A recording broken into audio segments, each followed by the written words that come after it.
अस्सलाम वालेकुम फ्राम कुम। Good afternoon to everyone. आज हम होटल से तैयार होके और अभी बस में बैठने वाले ही हैं और आज हम जा रहे हैं कुम की जो अतराफ़ की ज़ियारतें हैं वो करने के लिए।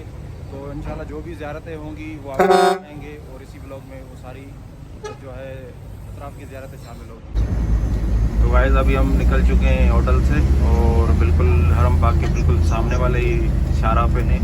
और अम्मी सालार ने बताया है कि बीबी का जो घर था, मकान था, वहाँ की जो है पहली ज़ियारत होगी। तो इंशाल्लाह वो ज़ियारत भी आपको करवाएंगे बीबी पाक के मकान की। तो अभी हम बिल्कुल हरम पाक के सामने से गुज़र रहे हैं।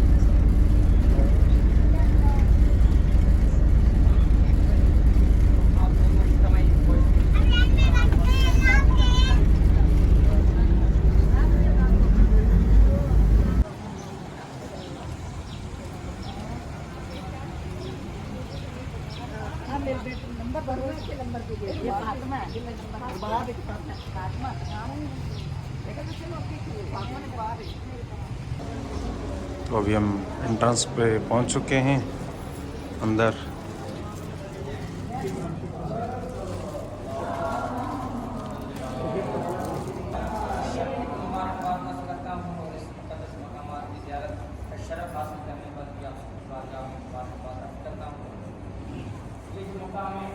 ये इसको बैतुल नूर कहा जाता है। ये जब मौला रज़ा अलैहिस्सलाम से मुलाकात के लिए तो बीबी पाक के जो मकान का और इबादतगाह थी वो देख के जो है अभी हम हज़रत अली इब्न अब्बास, हज़रत अब्बास के जो फर्जंद हैं उनके मज़ार पे हाज़िरी देने के लिए पहुंच चुके हैं और अंदर चलते हैं।